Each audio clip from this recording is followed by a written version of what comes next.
আসসালামু আলাইকুম। আশা করি সকলেই ভালো আছেন। সুপ্রিয় চাকরি প্রত্যাশী ভাই বোনেরা, বাংলাদেশ অভ্যন্তরীণ নৌ পরিবহন কর্তৃপক্ষ বিআইডব্লিউটিএ গভ.বিডি নিয়োগ সার্কুলার প্রকাশ করা হয়েছে। এটা কিন্তু সরকারি স্থায়ী নিয়োগ সার্কুলার। তো আপনারা কিন্তু এই যে বিআইডব্লিউটিএ নাম অনেকেই শুনেছেন। বাংলাদেশ অভ্যন্তরীণ নৌ পরিবহন কর্তৃপক্ষ। এটা হয়তো অনেকেই, যেহেতু এটা ফুল নেম, এটা কিন্তু অনেকেই চেনে না। বাট বিআইডব্লিউটিএ কিন্তু সবাই চেনে। নৌ পরিবহন কর্তৃপক্ষের নিয়োগ সার্কুলার প্রকাশ করা হয়েছে। যেখানে কিন্তু ৫৪ টি পদ রয়েছে, যেখানে ১৩ ক্যাটাগরিতে নিয়োগ সার্কুলার প্রকাশ করা হয়েছে। তো এখানে বেশ কিছু পদসংখ্যা রয়েছে, দেখতেই পারতেছেন। সহকারী পরিচালক, প্রধান প্রশিক্ষণ, ঊর্ধ্বতন প্রশিক্ষণ রয়েছে, প্রশিক্ষক রয়েছে। এছাড়াও এখান থেকে কম্পিউটার অপারেটর রয়েছে। শুধুমাত্র এইচএসসি পাশে আবেদন করতে পারবেন। তো এসএসসি পাশেও আবেদন করতে পারবেন। তো আমরা এই সার্কুলারটি নিয়ে আজকে বিস্তারিত আলোচনা করব। আবেদনের জন্য শিক্ষাগত যোগ্যতা, পদের নাম, বেতন স্কেল, কিভাবে আবেদন করবেন, সকল কিছু এই ভিডিওর মাধ্যমে আমি আপনাদেরকে সম্পূর্ণ এ টু জেড বুঝিয়ে দেওয়ার চেষ্টা করব। ধৈর্য সহকারে শেষ পর্যন্ত দেখতে হবে। আর আমাদের চ্যানেলে যারা নতুন আছেন, অবশ্যই চ্যানেলটিতে সাবস্ক্রাইব করে রাখবেন। আমরা কিন্তু বাংলাদেশের সকল সরকারি নিয়োগ সার্কুলারগুলো এই চ্যানেলে আপলোড দিয়ে থাকি। তো যারা নতুন আছেন, অবশ্যই সাবস্ক্রাইব করে রাখবেন। বাংলাদেশ অভ্যন্তরীণ নৌ পরিবহন কর্তৃপক্ষ বিআইডব্লিউটি এর নিম্নবর্ণিত ১৩ ক্যাটাগরির ৫৪টি পদে সরাসরি জনবল নিয়োগের নিমিত্তে বর্ণিত শর্তাধীনে প্রকৃত বাংলাদেশী নাগরিকদের নিকট থেকে অনলাইনে আবেদনের জন্য আহ্বান করা যাচ্ছে। অর্থাৎ বাংলাদেশের যেকোনো জেলার যেকোনো প্রার্থী, ছেলে মেয়ে উভয়ে আবেদন করতে পারবে। অনলাইনের মাধ্যমে তাকে আবেদন করতে হবে। সো এই ছিল মূলত বিষয়। তো ১ নম্বরে পদের নাম রয়েছে সহকারী পরিচালক, যেখানে হিসাব সহকারী, অর্থ সহকারী এবং পরিচালক নিরীক্ষা নিয়োগ দেওয়া হবে। তো এই সহকারী পরিচালক পদে আবেদন করতে চাইলে করতে পারেন। এটা নবম গ্রেড, যেখানে ৭ টি পদ রয়েছে। শিক্ষাগত যোগ্যতা চাওয়া হয়েছে যেকোনো স্বীকৃত বিশ্ববিদ্যালয় থেকে বাণিজ্য বিভাগে ১ম শ্রেণী বা সমমানের সিজিপিএতে মাস্টার্স ডিগ্রি থাকলে আবেদন করতে পারবেন। অর্থাৎ যারা মাস্টার্স কমপ্লিট করেছেন বাণিজ্য শাখা থেকে, শুধুমাত্র তারাই আবেদন করতে পারবেন সহকারী পরিচালক পদে। ২ নম্বর পদের নাম রয়েছে প্রধান প্রশিক্ষক। এটাতে কিন্তু আপনার একটি পদ রয়েছে, যেখানে আবেদনের জন্য শিক্ষাগত যোগ্যতা চাওয়া হয়েছে এফজি ক্লাস 2 ইঞ্জিন সনদধারী। তো যাদের এফজি ক্লাস 2 ইঞ্জিন চালকের যাদের সনদ রয়েছে, শুধু তারাই আবেদন করতে পারবেন। এখানে কিন্তু নবম গ্রেডে নিয়োগ দেওয়া হবে। ৩ নম্বরে ঊর্ধ্বতন প্রশিক্ষক নিয়োগ দেওয়া হবে, যেখানে একটি পদ রয়েছে। শিক্ষাগত যোগ্যতা চাওয়া হয়েছে উচ্চ মাধ্যমিক। শুধুমাত্র এইচএসসি পাশে আবেদন করতে পারবেন। তবে হ্যাঁ, এখানে একটা বিষয় রয়েছে যে ক্লাস 3 ইঞ্জিন এফজি সনদ থাকতে হবে। অর্থাৎ আ এফজি সনদ থাকতে হবে এবং সংশ্লিষ্ট কর্মে ১০ বছরের অভিজ্ঞতা থাকলে আবেদন করতে পারবেন। এরপরে রয়েছে ৪ নম্বরে সহকারী হিসাবরক্ষণ কর্মকর্তা, যেখানে ১১ গ্রেডের নিয়োগ দেওয়া হবে ২ টি পদ। বাণিজ্য ২য় শ্রেণীর মাস্টার্স ডিগ্রি থাকতে হবে। যারা বিজনেস শাখা থেকে যারা মাস্টার্স কমপ্লিট করেছেন, শুধু তারাই আবেদন করতে পারবেন। এছাড়াও সহকারী কোষাধ্যক্ষ নিয়োগ দেওয়া হবে, ২ টি পদ রয়েছে। বাণিজ্য শাখা থেকে স্নাতক ডিগ্রি থাকলে আবেদন করতে পারবেন।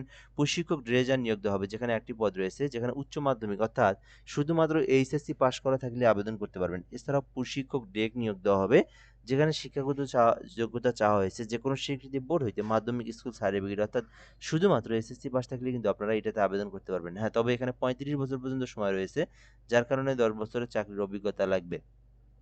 এছাড়াও প্রশিক্ষক ইঞ্জিন নিয়োগ দেওয়া হবে, যেখানে একটি পদ রয়েছে। উচ্চ মাধ্যমিক অর্থাৎ এইচএসসি পাস করা থাকলে কিন্তু আপনারা এটাতেও আবেদন করতে পারবেন। এছাড়াও প্রশিক্ষক ইলেকট্রিক নিয়োগ দেওয়া হবে, যেখানে একটি পদ রয়েছে। এখানে শিক্ষাগত যোগ্যতা চাওয়া হয়েছে সরকার কর্তৃক ইনস্টিটিউট হইতে তড়িৎবিদ্যায় ৪ বছর মেয়াদী ডিপ্লোমা সনদ থাকতে হবে।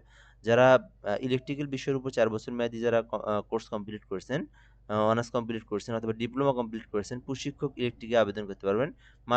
মাস্টার্স পাইলট নিয়োগ দেওয়া হবে, যেখানে ১৫টি পদ রয়েছে। তো এটা কিন্তু মোটামুটি বড় একটি পদ, যেখানে ১৫টি পদ রয়েছে।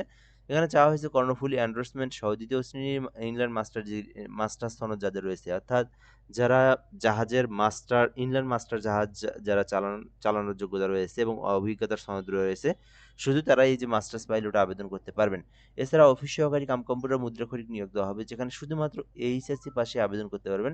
আলাদা কোনো অভিজ্ঞতার প্রয়োজন নেই। আর আপনার এখানে শুধুমাত্র টাইপ করতে জানা থাকলেই আবেদন করা যাবে। ডেমনস্ট্রেটর ওয়ার্কশপ নিয়োগ দেওয়া হবে, যেখানে একটি পদ রয়েছে। তো এখানে আবেদনের জন্য শিক্ষাগত যোগ্যতা চাওয়া হয়েছে। ডিইপিটিসি হতে ১ বছর মেয়াদী ইঞ্জিন কোর্স সনদধারী থাকলে আবেদন করতে পারবেন, অথবা এইচএসসি পাস থাকলেও আবেদন করতে পারবেন। এখানে ১০ বছরের চাকরির অভিজ্ঞতার প্রয়োজন রয়েছে। এছাড়াও নিম্নমান সহকারী রয়েছে, যেখানে কিন্তু আপনার রক্ষক এবং সহকারী কোষাধ্যক্ষ নিয়োগ দেওয়া হবে। ২০ টি পদ রয়েছে। এখানে আবেদনের জন্য শুধুমাত্র বাণিজ্য শাখা থেকে যারা এইচএসসি পাস করেছেন, তারাই আবেদন করতে পারবেন। আলাদা কোনো অভিজ্ঞতা কোনো কিছুরই প্রয়োজন নাই। শুধুমাত্র যারা এইচএসসি পাস করেছেন, তারাই কিন্তু নিম্নমান সহকারী এটাতে আবেদন করতে পারবেন। যারা বিজনেস শাখা থেকে পড়ছেন। তো এই ছিল মূলত বিষয়। আপনার শিক্ষাগত যোগ্যতা অনুযায়ী আপনি যে পদে আবেদন করতে ইচ্ছুক করতে পারেন। আবেদনের জন্য বয়সটা কিন্তু অবশ্যই যেটাতে ৩২-৪০ এখানে দেওয়াই আছে উল্লেখ করে, সেই পদে আপনি সেই বয়স অনুযায়ী আবেদন করতে পারবেন। আর আবেদন করার জন্য যে প্রসেসে আবেদন করতে হবে সেটা হচ্ছে biwta@teletalk.com অনলাইনে লিখে সার্চ করলে আপনারা আবেদনের ফর্ম পেয়ে যাবেন।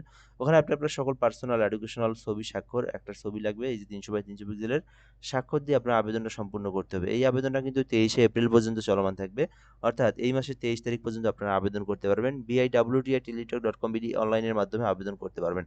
আর আবেদন করার পর আপনাকে ফি জমা দিতে হবে। সরকারি ফি যেটা সেটা কিন্তু আপনাকে দিতে হবে। সেটা হচ্ছে ১ থেকে ৩ নম্বর কর্মীকের মধ্যে কেউ আবেদন করলে ৳২২৩ এবং ৪ থেকে ১০ নম্বর কর্মীকের মধ্যে আবেদন করলে তাকে ৳১৬৮ এবং ১১ থেকে ১৩ মধ্যে কেউ আবেদন করলে তাকে ৳১১২ সরকারি ফি পেমেন্ট করে তাকে আবেদনটা সম্পূর্ণ করতে হবে। তো এখানে পেমেন্ট করার প্রসেসটা হচ্ছে BIWTA লিখে ইউজার আইডি লিখবেন। তারপরে টেলিটক সিমের যে কোড নাম্বার আছে এই নাম্বারে সেন্ড করে দিবেন। সেন্ড করলে একটা পিন নাম্বার দেওয়া হয়। তো আপনারা আবার একটা এসএমএস টাইপ করবেন BIWTA ইয়েস পিন নাম্বার লিখে 163 নাম্বার সেন্ড করলেই আপনার পেমেন্টটা সাকসেসফুলি সম্পূর্ণ হয়ে যাবে। দেন আপনার আবেদনটা কিন্তু তখন একদম কমপ্লিট হয়ে যাবে। ঠিক আছে? তো এই ছিল মূলত আজকের ভিডিও, আজকের সার্কুলার নিয়ে বিস্তারিত তথ্য। যারা আবেদন করতে চাচ্ছেন দ্রুত সময়ের মধ্যে আবেদন করে নেন। ২৪শে এপ্রিল পর্যন্ত সময় রয়েছে। তো এরকম সার্কুলারগুলো জানতে অবশ্যই আমাদের চ্যানেলে যুক্ত থাকবেন, সাবস্ক্রাইব করে রাখবেন। ভালো রাখবেন। আসসালামু আলাইকুম।